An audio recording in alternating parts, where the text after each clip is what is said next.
Sandra arrived at Marta's house expecting herbal tea, calm music, and at least one blanket folded with care. Instead, Marta opened the door wearing sweatpants and the very worried look of someone who'd had a difficult day. "I've just returned," she said, waving Sandra in, "and I need to talk about what happened emotionally and maybe even legally." Sandra paused. Legally? That's a strong start. The story began 2 weeks earlier. "My niece gave me a voucher for a wellness weekend," Marta explained, already pouring tea. "The flyer promised connecting again with my inner self. It did not mention hunger, getting dangerously cold, or Falcon." "Who's Falcon?" Sandra asked. "We'll get there," Marta said. Marta had arrived at the nature retreat on a Friday morning, full of reasonable assumptions: soft music, herbal warm cloths, maybe a nap beside some nicely placed natural things from trees.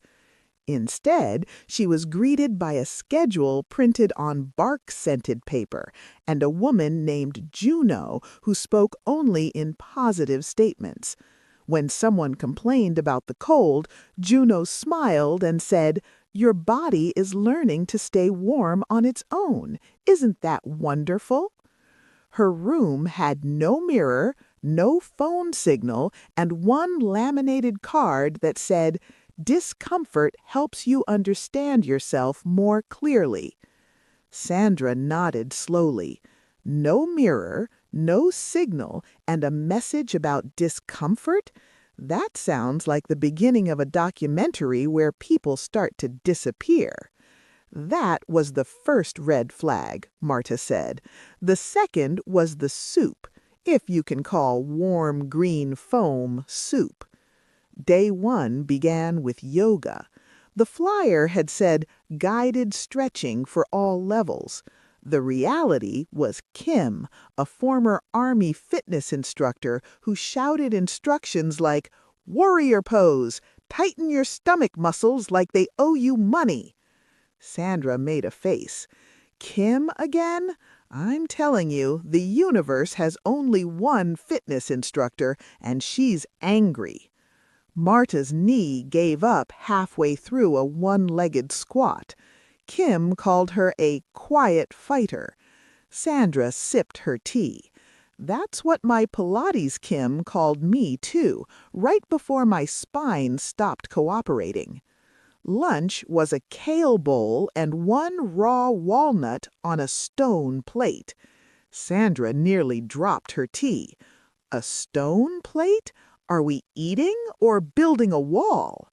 "Exactly," Marta said. "I was still hungry. I wanted bread so badly I could hear it." Then came forest therapy. They were led by a barefoot woman named Falcon, who encouraged everyone to walk in silence and emotionally connect with soft green plants. Sandra stared. "Falcon is a real name?" "I thought it was a warning," Marta said. The hike was 10 kilometers. Marta wore her good walking shoes, but she lost one halfway through the hike when she stepped into what Falcon called a healing muddy hole. She had to pull her foot out and leave the shoe behind. "It was not healing," Marta said flatly. "It was a hole that smelled really bad, like rotten leaves." Sandra nodded with deep sympathy. "That's how I felt on day 3 after Pilates, like a damp, broken leaf."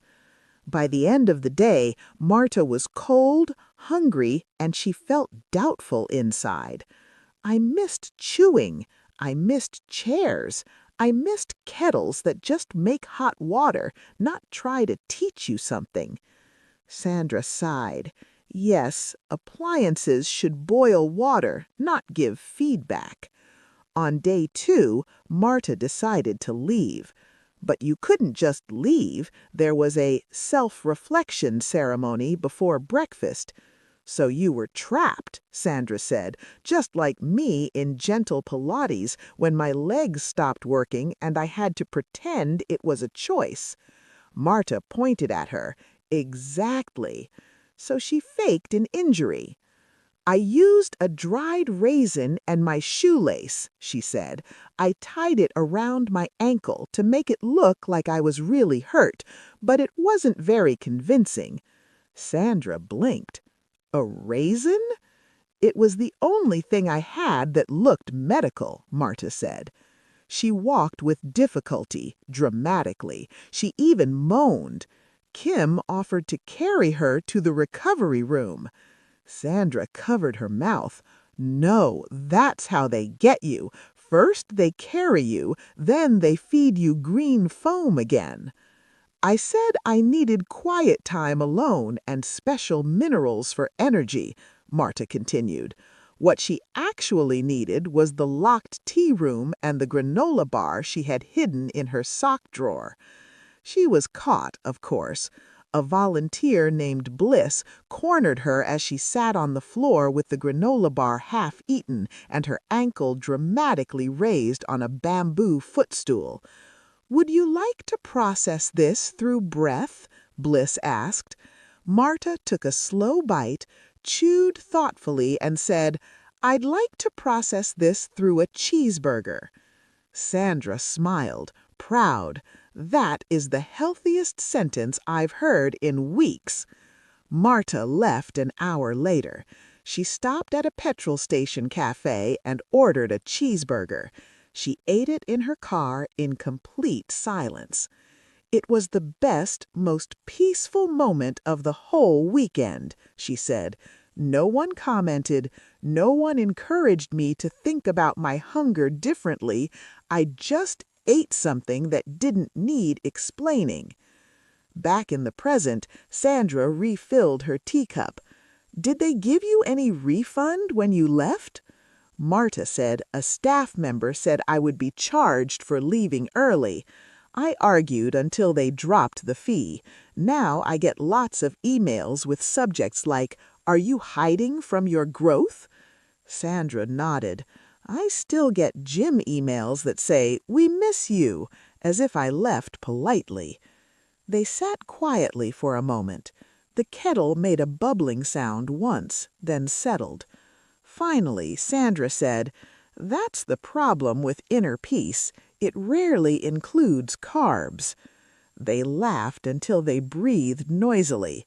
Marta pulled out a second plate of cake. She needed something sweet, rich, and full of flavor. "I should have just invited Falcon here," Marta said. Sandra snorted.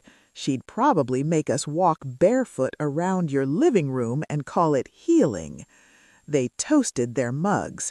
To carbs, to confusion, to friendship with no app connection required, and to the understanding that sometimes the deepest healing comes not from yoga or mindfulness, but from leaving a strange forest and finally eating a real lunch.